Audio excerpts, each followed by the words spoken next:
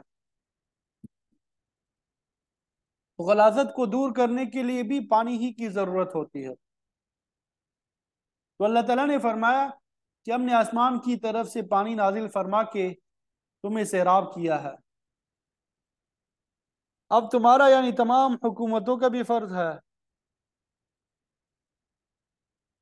کہ لوگوں کے لیے پانی کی فری سپلائی کا بندوبست کریں۔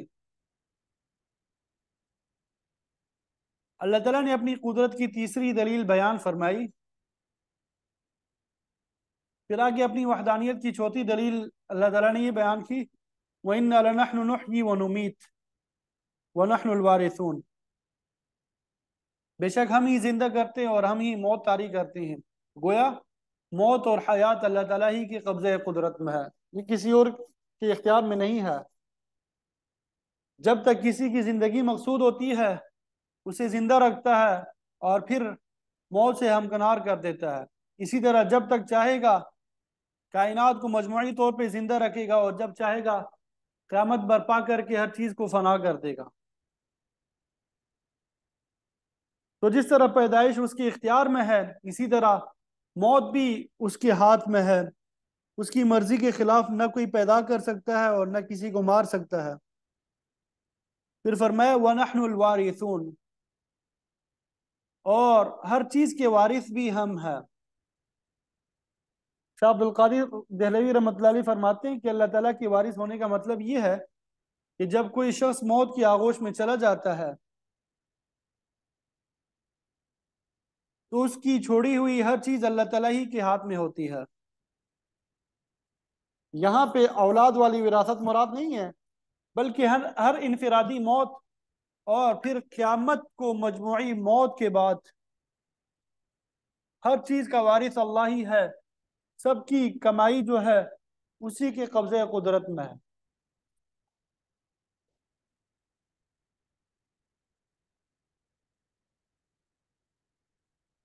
وَلَقَدْ عَلِمْنَا الْمُسْتَقْدِمِينَ مِنْكُمْ وَلَقَدْ عَلِمْنَا الْمُسْتَأْخِرِينَ،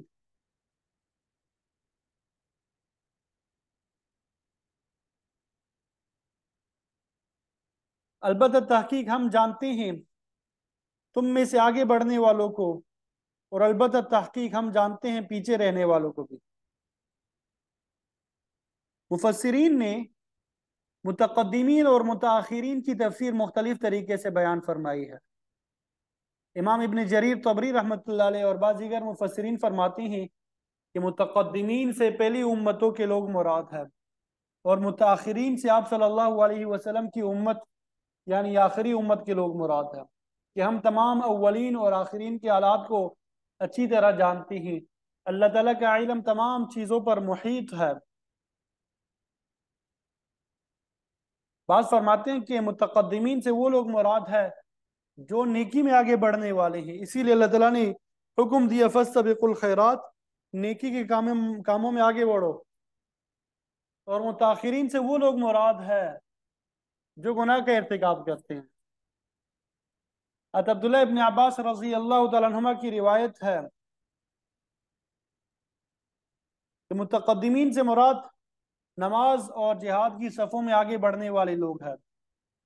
بعض لوگ سستی کرتے ہیں، نماز کی اگلی صفوں میں پہنچنے کی کوشش نہیں کرتے بلکہ پچھلی صفوں میں بیٹھ جاتے ہیں۔ تو آپ صلی اللہ علیہ وسلم کی صحیح حدیث میں آتا ہے کہ اگر لوگوں کو پتہ چل جائے کہ اذان کہنے کا کتنا اجر ہے اور اگلی صفوں پہ نماز پڑھنے کی کتنی فضیلت ہے تو لوگ اگلی صفوں میں شامل ہونے کے لیے قرآن اندازی کرنے لگیں۔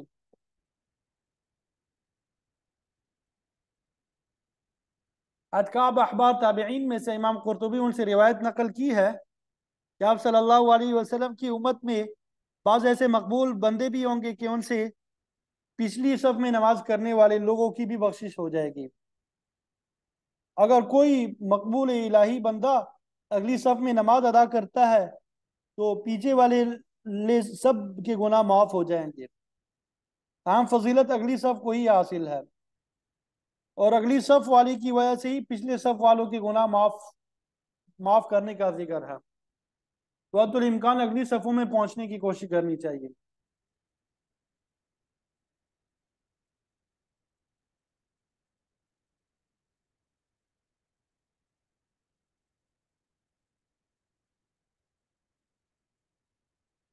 دلائل توحید کے بعد اللہ تعالیٰ نے فرمایا وَإِنَّ رَبَّكَ هُوَ يَحْشُرُهُمْ، اور بے شک اللہ تعالیٰ ان سب کو اکٹھا کرے گا اور سب کو جزائے عمل دے گا، جزائے عمل کے مرحلے سے گزارے گا، اور پھر سب کو اپنے کیے کے جزا یا سزا بھگتنا ہوگی۔ إِنَّهُ حکیم علیم، وہ اللہ تعالیٰ کی کمال حکمت کا مالک ہے، اس کی ہر بات حکیمانہ ہے، اسی کے مطابق وہ فیصلے کرتا ہے۔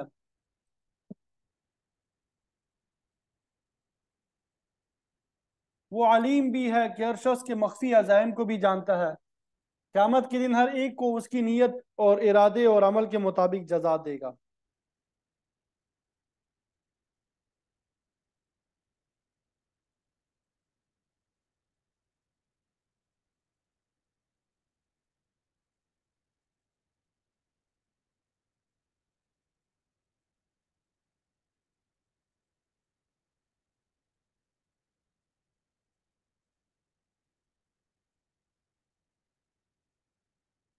پھر آگے وَلَقَدْ خَلَقْنَا الْإِنسَانَ مِنْ صَلْصَالٍ مِّنْ حَمَإٍ مَسْنُونٍ، یہاں پہ اللہ تعالیٰ نے انسان کی پیدائش کا مسئلہ بیان کیا، اور اس میں اپنی قدرت اور وحدانیت کے اندرونی دلائل ذکر کیے۔ بیرونی دنیا کے علاوہ اللہ تعالیٰ نے انسان کے اندر بھی غور اور فکر کرنے والوں کے لیے بہت سے دلائل رکھے ہیں۔ وَفِي أَنفُسِكُمْ أَفَلَا تُبْصِرُونَ، وَفِي أَنفُسِكُمْ أَفَلَا تُبْصِرُونَ، ہمارے نفسوں کے اندر بھی اللہ تعالیٰ نے بہت سے دلائل رکھے ہیں، کیا تم دیکھتے نہیں ہیں؟ اللہ تعالیٰ نے انسان کو پیدا کر کے اس کو وجود عطا کیا، اس پہ بہت بڑا احسان فرمایا کہ اس کو نوع انسانی میں پیدا فرمایا، اگرچہ اس میں نافرمانی کا مادہ بھی پایا جاتا ہے، لیکن اللہ تعالیٰ نے اس میں کمالات بھی بہت زیادہ پیدا کیے ہیں۔ اگر انسان ان سے کام لے تو ہر کمال خداوند، ہر کمال جو ہے وہ اللہ تعالیٰ کی معرفت کی دلیل بن سکتا ہے۔ وَلَقَدْ خَلَقْنَا الْإِنسَانَ، البتہ تحقیق ہم نے پیدا کیا انسان کو، من صلصال من حمأ مسنون، سڑے ہوئے گارے سے۔ صلصال اس خشک مٹی کو کہتے ہیں جب اسے آگ پر پکایا جائے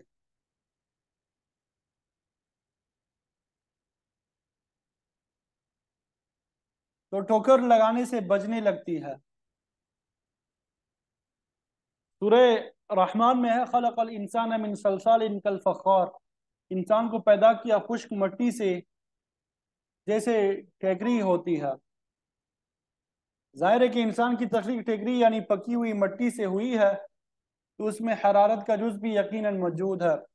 حدیث شریف میں آتا ہے کہ اللہ تعالیٰ نے فرشتوں کو حکم دیا کہ تمام روئے زمین کی مٹی جمع کر کے لاؤ، پھر اس کو گھوندا گیا، اس کا گارا بنایا گیا، پھر اس سے انسان کا مجسمہ تیار ہوا۔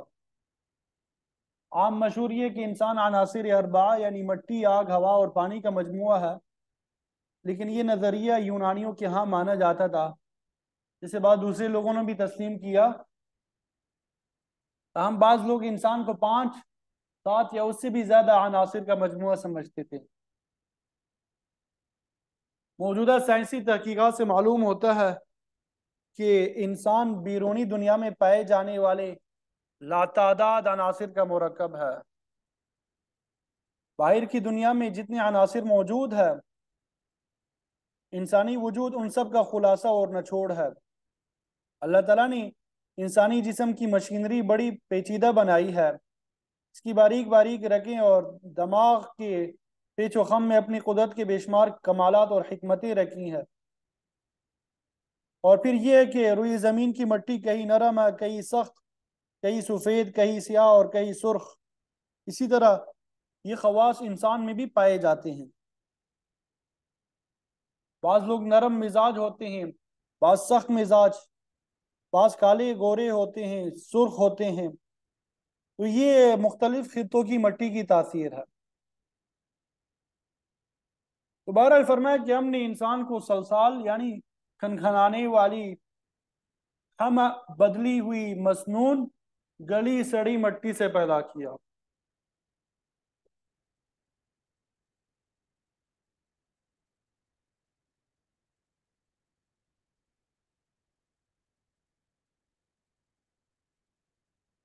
اللہ تعالیٰ نے انسان کو تمام مخلوقات پہ برتری اور فضیلت عطا فرمائی، کیونکہ اس کے مادہ تخلیق میں جو لطافت اور کمال رکھا ہے، جو خوبیاں اور صفات اس میں ودیت کی ہے، وہ کسی دوسری مخلوق میں نہیں پائی جاتی۔ مٹی جیسی حقیر چیز کو دیکھے اور پھر اس سے پیدا ہونے والا اللہ کا شاہکار ملاحظہ فرمائے کہ انسان کو کیسی عظیم ہستی بنایا۔ اللہ تعالیٰ کا خود ارشاد لقد خلقنا الانسان فی احسن تقویم، کہ ہم نے انسان کو بہترین شکل و صورت اور بہترین قد و قامت میں پیدا فرمایا۔ اللہ تعالیٰ کا یہ بھی ارشاد ہے وَلَقَدْ كَرَّمْنَا بَنِي آدم، ہم نے بنی آدم کو عزت بخشی۔ انسان کا مجسمہ بنانے کے بعد اللہ تعالیٰ نے اس میں اپنی طرف سے روح ڈالی۔ انسان کا شرف کمال اسی روح کی وجہ سے ہے۔ تو روح نہایت ہی لطیف چیز ہے، اسی کی بدولت انسان کی صفات اور کمالات قائم ہے۔ انسان کی تخلیق کے بیان کے ساتھ اللہ تعالیٰ نے نافرمان عنصر یعنی جنات کی تخلیق کا بھی ذکر فرمایا۔ وَالْجَانَّ خَلَقْنَاهُ مِن قَبْلُ مِن نَارِ السَّمُومِ، اس سے پہلے ہم نے جنوں کو آگ کی لو سے پیدا کیا۔ بعض کہتے ہیں کہ جان سے مراد جنوں کا جد امجد ابلیس ہے، اور بعض کہتے ہیں وہ ان میں شامل نہیں بلکہ الگ ہے۔ تاہم ابلیس کی ساری اولاد نافرمان ہے، لیکن جنات میں سے بعض فرما بردار بھی ہے اور نافرمان بھی، جیسا کہ سورہ جن میں آتا ہے وَأَنَّا مِنَّا الصَّالِحُونَ وَمِنَّا دُونَ ذَلِكَ، کہ ان میں نیک بھی ہے اور بد بھی۔ بہرحال جنات کو اللہ تعالیٰ نے نار سموم سے پیدا کیا۔ سورہ رحمان میں ہے وَلَخَلَقَ الْجَانَّ مِن مَارِجٍ مِن نَار، کہ جنات کو آگ کے شعلے سے پیدا کیا۔ شاہ صاحب فرماتے ہیں کہ انسان کی تخلیق میں مٹی کا عنصر زیادہ ہے، جبکہ جنات اور شیاطین کی تخلیق میں آگ کا عنصر غالب ہے۔ پھر آگے اللہ تعالیٰ نے انسان کی تخلیق کا مفصل حال بیان فرمایا۔ وَإِذْ قَالَ رَبُّكَ لِلْمَلَائِكَةِ، اور جب کہا تیرے پروردگار نے فرشتوں سے، یہ انسان کی پیدائش سے پہلے کا واقعہ، انی خالق بشرا، کہ میں بشر یعنی انسان کو پیدا کرنے والا ہوں۔ انسان کو بشر اس وجہ سے کہا جاتا ہے کہ اس کی کال نمایاں نظر آتی ہے۔ یہ انسان کا خاصہ ہے کہ اس کی کال واضح طور پہ نظر آتی ہے، جبکہ جانوروں اور پرندوں کی کال پوشیدہ ہوتی ہے، واضح طور پہ نظر نہیں آتی۔ تو فرمایا میں انسان کو پیدا کرنے والا ہوں من صلصال من حمأ مسنون، کھنکھنانے والی متغیر اور سڑے ہوئے مادے سے۔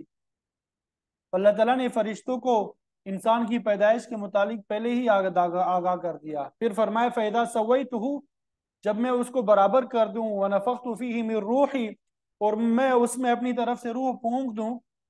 برابر کرنے سے مراد کہ جب میں آدم علیہ السلام کے تمام اعضاء اور قوہ اپنے اپنے مقام پہ رکھ دوں، اور جہاں تک روح کا تعلق ہے یہ حادث یعنی اللہ تعالیٰ کی پیدا کردہ ہے، اس کا یہ مطلب نہیں کہ اللہ تعالیٰ نے اپنی روح پھونک دی۔ اس طرح حلول کا مسئلہ بن گیا کہ انسان خدا ہو گیا اور خدا آدم بن گیا، بلکہ روح تو مخلوق ہے، اس کا تعلق عالم امر اور آرام خلق دونوں سے ہے۔ سورہ بنی اسرائیل میں موجود ہے کہ اے پیغمبر، لوگ آپ سے روح کے بارے میں سوال کرتے ہیں تو کہہ دے قُلِ الرُّوحُ مِنْ أَمْرِ رَبِّي وَمَا أُوتِيتُم مِّنَ الْعِلْمِ إِلَّا قَلِيلًا، کہ روح جو ہے وہ میرے پروردگار کا ایک امر ہے، تمہیں بہت کم ہی علم دیا گیا۔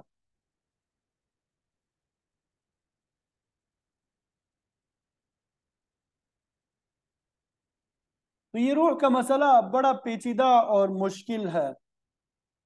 بڑے بڑے فلاسفر اور علماء نے اس پہ کلام کیا۔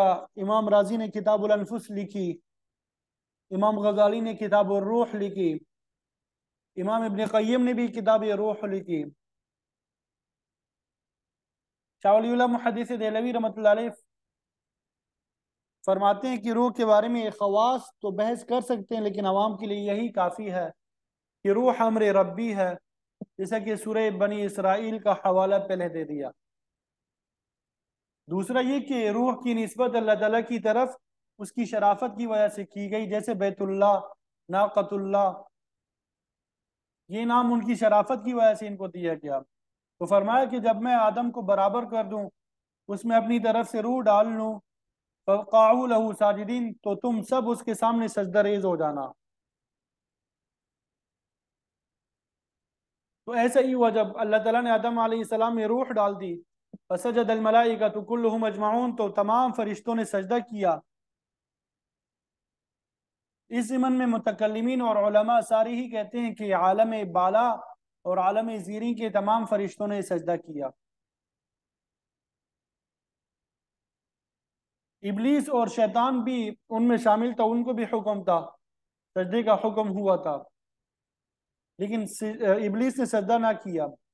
تو اللہ تعالیٰ نے فرمایا ما منعک اللہ تسجد اذ امرتک، یہ سورہ اعراف میں بھی ہم پڑھ چکے ہیں کہ تجھے کس چیز نے روک دیا سجدہ کرنے سے جبکہ میں تجھے حکم دے چکا ہوں۔ مطلب یہ کہ جس طرح فرشتوں کو سجدہ کا حکم ہوا، اسی طرح ابلیس کو بھی حکم تھا، لیکن اس نے انکار کر دیا۔ اللہ تعالیٰ نے جس سجدے کا حکم فرشتوں اور ابلیس کو دیا تھا وہ سجدہ تعظیمی تھا۔ سجدہ عبادت اللہ تعالیٰ کے علاوہ کسی کے لیے جائز نہیں ہے، اگر کوئی کرے گا تو اس پہ کفر لازم آئے گا۔ اور یہ سجدہ تعظیم اور تکریم ایسا ہی ہے جیسا کہ یوسف علیہ السلام کے بھائیوں نے آپ کے سامنے کیا تھا۔ قدیم زمانے میں لوگ سجدہ تعظیمی بادشاہ یا کسی بڑے آدمی کے سامنے بھی کرتے تھے، اس کو سجدہ تحیہ یعنی ملاقات کا سجدہ بھی کہتے ہیں، اور یہ پہلی امتوں میں ممنوع نہیں تھا۔ لیکن اس آخری امت کے لیے سجدہ تعظیمی بھی حرام ہے، چاہے بادشاہ کے لیے ہو، پیر کے لیے ہو، استاد کے لیے ہو، یا قبر کے سامنے کیا جائے۔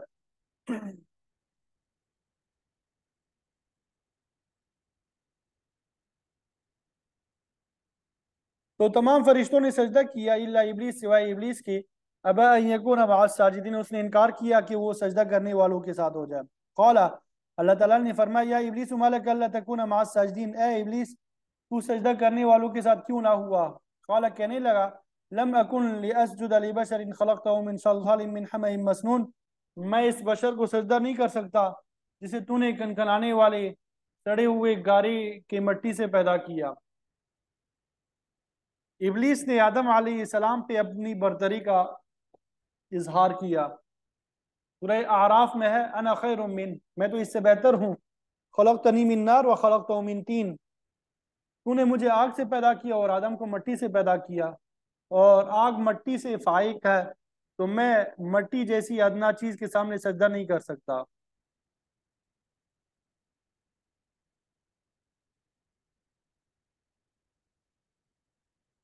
تو شیطان نے اکڑ کی وجہ سے کہا کہ میں آدم علیہ السلام سے افضل ہوں۔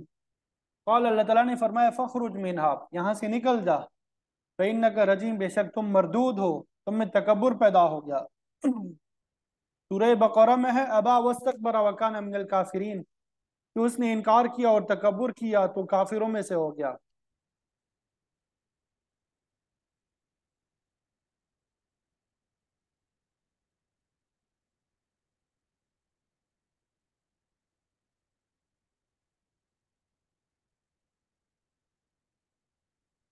روایات میں آتا ہے کہ ابلیس نے 7 لاکھ سال عبادت کی، لیکن اللہ تعالیٰ کے ایک حکم کی نافرمانی کی وجہ سے ساری عبادت ضائع چلی گئی۔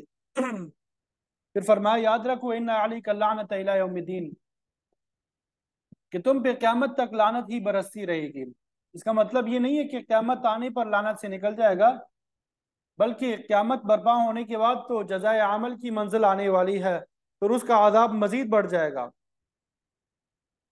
کافروں کے بارے میں سورہ بقرہ میں اللہ تعالیٰ کا حکم واضح طور پہ موجود ہے، ان الذین کفروا وماتوا وهم کفار اولئک علیہم لعنۃ اللہ والملائکۃ والناس اجمعین خالدین فیہا لا یخفف عنہم العذاب ولا هم ينظرون، کہ جو شخص کفر کی حالت میں مر گیا اس پہ اللہ تعالیٰ، اس کے فرشتوں اور سب لوگوں کی لعنت ہوگی، وہ اس میں ہمیشہ رہیں گے، ان کے عذاب میں تخفیف نہیں ہوگی اور نہ انہیں مہلت دی جائے گی۔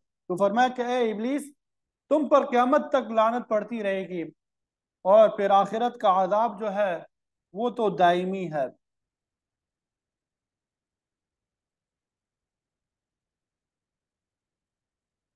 تو اللہ تعالیٰ کے اس فیصلے کے بعد شیطان نے اللہ تعالیٰ سے قیامت تک کے لیے مہلت طلب کی۔ اس کا ذکر اللہ تعالیٰ نے اس طرح فرمایا، قال، شیطان نے کہا، رب اے میرے پروردگار، فانذرنی، مجھے مہلت دی، الی یوم یبعثون، اس دن تک کے لیے جب سب لوگ دوبارہ اٹھائے جائیں گے۔ انذار مہلت دینے کو کہتے ہیں۔ حدیث شریف میں بھی اس کی مثال ملتی ہے۔ آپ صلی اللہ علیہ وسلم کا مبارک فرمان ہے، من انذر معصرا او تجاوز عنہ فاظلہ اللہ فی یوم لا ظل الا ظلہ، کہ جو آدمی کسی تنگ دست کو مہلت دے یا قرضہ معاف کر دے تو اللہ تعالیٰ اسے قیامت کے دن اپنے عرش کے سائے میں جگہ دے گا، جس دن اس کے سائے کے علاوہ کوئی سایہ نہیں ہوگا۔ بہرحال ابلیس نے بھی قیامت تک کے لیے مہلت مانگی تو اللہ تعالیٰ نے فرمایا، قال فإنک من المنذرین، بس بے شک تو مہلت دیے ہوئے میں سو ہے۔ وہ کہ اللہ تعالیٰ نے شیطان کی درخواست قبول کر لی۔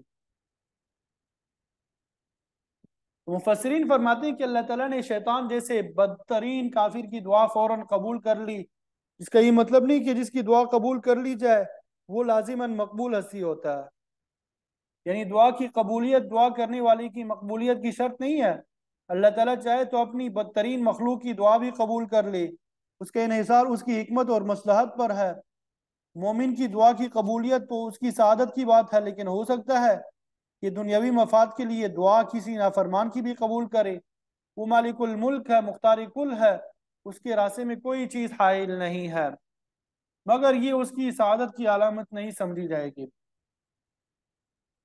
یہاں قابل غور نکتہ یہ ہے کہ شیطان نے دوبارہ اٹھائے جانے کے دن تک اپنی زندگی کی مہلت طلب کی، جس سے اس کی مراد یہ تھی کہ یوم البعث تک تو اسے ویسے ہی زندگی حاصل ہو جائے گی اور اس دن سب کو پھر جی اٹھنا ہے، اسی طرح وہ موت کی کٹن گاٹھیوں سے بچ جائے گا۔ مگر اللہ تعالیٰ نے فرمایا کہ تمہیں مہلت دے دی ہے، لیکن وہ یوم بعث تک نہیں، بلکہ لا یوم الوقت المعلوم، معلوم وقت تک، یعنی اس دن تک جس دن قیامت برپا ہوگی۔ گویا اسے قیامت کے اعلان کے ساتھ ہی باقی ماندہ مخلوق کی طرح موت سے ہمکنار ہونا پڑے گا۔ قیامت سے متعلق قرآن اور حدیث میں تصریح موجود ہے کہ 2 دفعہ سور پھونکا جائے گا۔ جب پہلا سور پھونکا جائے گا تو ہر چیز فنا ہو جائے گی، ہر زندہ ہستی پر موت طاری ہو جائے گی اور کوئی بھی چیز باقی نہیں رہے گی۔ اور پھر 40 سال کے بعد دوبارہ سور پھونکا جائے گا تو سب لوگ دوبارہ زندہ ہو جائیں گے۔ تو اللہ تعالیٰ نے شیطان کو رعایت سے پہلے سور تک دی، شیطان کو رعایت پہلے کہاں تک دی؟ سور تک دی، تاکہ موت اس پہ بھی طاری ہو۔ روایت سے معلوم ہوتا ہے کہ اس وقت شیطان سخت پریشان ہوگا، فرشتے اس کو گھیریں گے، اسے بڑی تلخی ہوگی، وہ بہت تڑپے گا، اور پھر دوسرے سور پہ وہ دوبارہ زندہ ہو کے اللہ تعالیٰ کے حضور جزائے عمل کے لیے پیش ہوگا۔ بہرحال جب شیطان کو مہلت مل گئی، قال، تو کہنے لگا، ربی بما اغویتنی، اس وجہ سے کہ تو نے مجھے گمراہ ٹھہرایا ہے، اب میں یہ کروں گا، لَأُزَيِّنَنَّ لَهُمْ فِي الْأَرْضِ وَلَأُغْوِيَنَّهُمْ أَجْمَعِينَ،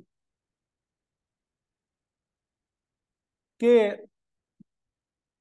ان لوگوں کے لیے میں زمین میں مزین کروں گا، یعنی اس زمین پہ ہونے والی تمام برائیوں اور بے حیائیوں کو لوگوں کے لیے خوشنما کر کے دکھاؤں گا، تاکہ لوگ ان کی طرف مائل ہو جائے اور تیرے راستے سے ہٹ جائے۔ گویا کہ وَلَأُغْوِيَنَّهُمْ أَجْمَعِينَ، ضرور سب کو گمراہ کر کے چھوڑوں گا۔ مسند احمد کی روایت میں آتا ہے کہ شیطان نے یوں کہا تھا کہ اے اللہ، جب تک انسانوں کی روحیں ان کے جسموں میں موجود ہیں میں انہیں گمراہ کرتا رہوں گا، ان کی گمراہی کا کوئی موقع ہاتھ سے جانے نہیں دوں گا، میں ان کو گمراہ کرنے کے لیے تمام وسائل بروئے کار لاؤں گا۔ سورہ اعراف میں تیری عبادت کے راستے سے آ کے بھی گمراہ کروں گا، میں ان کے آگے سے بھی آؤں گا، پیچھے سے بھی، ان کی دائیں طرف سے بھی آؤں گا، بائیں طرف سے بھی، میں ان کو دنیا کے معاملات کے اعتبار سے بھی گمراہ کروں گا، آخرت کے اعتقاد کے راستے سے آ کے بھی گمراہ کروں گا۔ حدیث شریف میں آتا ہے کہ جب انسان نیکی کے راستے پہ چلنا شروع کر دیتا ہے تو شیطان راستے میں آ کے بیٹھ جاتا ہے. جب کوئی شخص نماز پڑھتا ہے، زکوٰۃ دیتا ہے، روزے رکھتا ہے، جہاد یا حج کے لیے نکلتا ہے، تو شیطان اس کے دل میں طرح طرح کی وسوسے ڈالنا شروع کر دیتا ہے.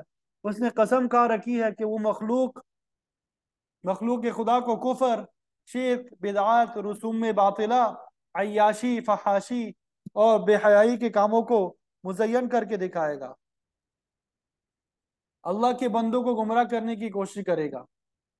اللہ تعالیٰ نے یہ بھی فرمایا کہ مجھے میری عزت اور جلال کی قسم، جب تک میرے بندے اپنے گناہوں اور غلطیوں کی معافی طلب کرتے رہیں گے میں انہیں معاف کرتا رہوں گا. لوگوں کو گمراہ کرنے کے عزم کے ساتھ شیطان نے کچھ استثناء بھی کی ہے. کہا میں سب کو گمراہ کروں گا الا عبادک منہم المخلصین، سوائے تیرے مخلص بندوں کے، یعنی تیرے برگزیدہ اور منتخب بندوں پہ میرا داؤ نہیں چل سکے گا، باقی سب کو اپنے دام میں پھنسا لوں گا. قال، اللہ تعالیٰ نے فرمایا ھذا صراط علی مستقیم، یہی مجھ تک سیدھا راستہ ہے. پھر اللہ تعالیٰ نے مزید فرمایا ان عبادی لیس لک علیہم سلطان، بے شک میرے بندے ایسے ہیں کہ تجھے ان پہ غلبہ حاصل نہیں ہو سکے گا، یعنی تم انہیں گمراہ نہیں کر سکو گے. الا من اتبعک من الغاوین، سوائے ان گمراہوں میں سے جنہوں نے تیری پیروی اختیار کر لی. ایسے لوگوں کو تو گمراہ کر سکے گا، ورنہ میرے مخلص بندے تیرے دام میں نہیں پھنسیں گے. مفسرین اس بات میں کلام کرتے ہیں کہ شیطان نے تو یہ کہا کہ تیرے مخلص بندے میرے قابو میں نہیں آئیں گے، مگر آدم علیہ السلام اور حوا اللہ کے برگزیدہ بندے ہونے کے باوجود شیطان کی وسوسے میں آ گئے. اسی طرح بعض دوسرے انبیاء اور بزرگ ہستیوں کے متعلق بھی اس قسم کے واقعات ملتے ہیں. خود موسیٰ علیہ السلام سے جب ایک لغزش ہو گئی تو انہوں نے یہی کہا تھا ھذا من عمل الشیطان، کہ یہ شیطان کا عمل ہے. تو گویا شیطان نے موسیٰ علیہ السلام کو بھی پھسلا دیا.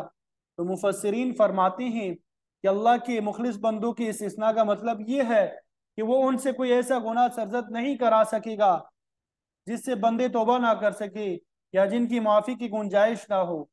اگر شیطان وسوسہ اندازی کرے گا تو اللہ تعالیٰ کے بندے معافی مانگ لیں گے، انہیں معافی مل جائے گی. تو مطلب یہ کہ شیطان مخلص بندوں سے کوئی ناقابل معافی گناہ کا ارتکاب نہیں کر سکتا. اور اس سے یہ مراد بھی ہو سکتی ہے کہ اللہ کے مخلص بندوں پہ شیطان کی معمولی باتیں بھی اثر انداز نہ ہوں. حدیث شریف میں آتا ہے کہ یہ ویڈیو آن بند کر دیں.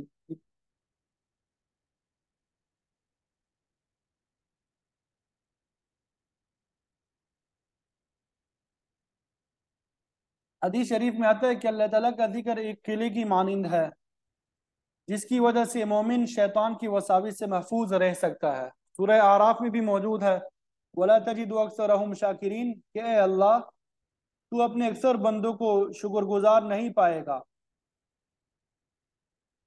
تو گویا لوگوں کی اکثریت نا شکر گزار ہی رہے گی. وَلَقَدْ صَدَّقَ عَلَيْهِمْ إِبْلِيسُ ظَنَّهُ فَاتَّبَعُوهُ، ابلیس نے اپنا گمان سچ کر دکھایا اور لوگوں کی اکثریت نے شیطان کی پیروی کی. تو دنیا بھر میں نافرمانوں کی اکثریت ہی رہی، اور آج بھی یہی حالت ہے کہ نافرمان جو ہے وہ زیادہ ہے، فرمانبردار تھوڑے ہیں. تو جو بھی تیرا اتباع کرے گا گمراہ ہو جائے گا. وَإِنَّ جَهَنَّمَ لَمَوْعِدُهُمْ أَجْمَعِينَ، ایسے تمام لوگوں کے وعدے کا مقام جو ہے جہنم ہے. اور جہنم کی تعریف یہ ہے لہا سبعۃ ابواب، کہ اس کے 7 دروازے ہیں. لہا سبعۃ ابواب، اس کے 7 دروازے ہیں. مفسرین فرماتے ہیں کہ یہ 7 گیٹ 7 طبقات کے اعتبار سے ہے. جہنم کے کل 7 طبقے ہیں اور ہر طبقے کا الگ الگ دروازہ ہے. ہر طبقے کے لوگ اپنے مخصوص دروازے سے جہنم میں داخل ہوں گے. اور ان کا ذکر قرآن میں بھی آتا ہے جہنم، سعیر، حطمہ، حجیم اور جہیم اور حاویہ، ٹھیک ہے، سقر، لظا. بعض فرماتے ہیں کہ جہنم کے دروازے جرائم کی نوعیت کے اعتبار سے ہوں گی۔ کفر اور شرک کرنے والے ایک گیٹ سے داخل ہوں گے، زناکار اور اس سے متعلقین دوسرے دروازے سے، ظلم کرنے والوں کے لیے علیحدہ دروازہ، حقوق ضائع کرنے والوں کے لیے الگ۔ وہ کل جرائم کو 7 گروپوں میں تقسیم کر کے ہر ایک الگ دروازے سے داخل ہوگا۔ اللہ تعالی ہم سب کی حفاظت فرمائے۔ لِكُلِّ بَابٍ مِّنْهُمْ جُزْءٌ مقسوم، ان میں سے ہر دروازے کے لیے انسانوں کا ایک تقسیم شدہ حصہ ہے جو اس میں سے داخل ہوگا۔ جہنم کے 7 دروازے ہیں تو جنت کے 8 ہیں۔ حدیث میں اس کی تصریح موجود ہے کہ جنت میں بھی لوگ اعمال کے اعتبار سے داخل ہوں گے۔ مثلا ایک دروازے سے صرف روزے دار داخل ہوں گے، اور 8واں دروازہ صرف صحیح عقیدے والے لوگوں کے لیے مخصوص ہوگا۔ ایسے لوگ جن کے پاس عمل تو کوئی نہیں ہوگا لیکن عقیدہ بالکل درست ہوگا، ان کی ایمان اور توحید کی وجہ سے اللہ تعالیٰ انہیں اپنے فضل و کرم سے اس دروازے میں داخل کرے گا۔ جس شخص کا عقیدہ فاسد ہوگا وہ کبھی جنت میں داخل نہیں ہو سکے گا۔ تو یہ جزائے عمل کا ذکر بھی ہو گیا، شیطان کی اغوا اور اس کی پیروی کرنے والوں کی بات بھی ہو گئی۔ پھر آگے اللہ تعالیٰ نے اپنے نیک بندوں یعنی متقین اور ان کو ملنے والے انعامات کا ذکر فرمایا ہے۔ تو آج کے لیے اتنا ہی کافی ہے، انشاءاللہ باقی کل پڑھیں گے۔ اللہ تعالیٰ ہم سب کو عمل کی توفیق عطا فرمائے۔ السلام علیکم ورحمۃ اللہ وبرکاتہ۔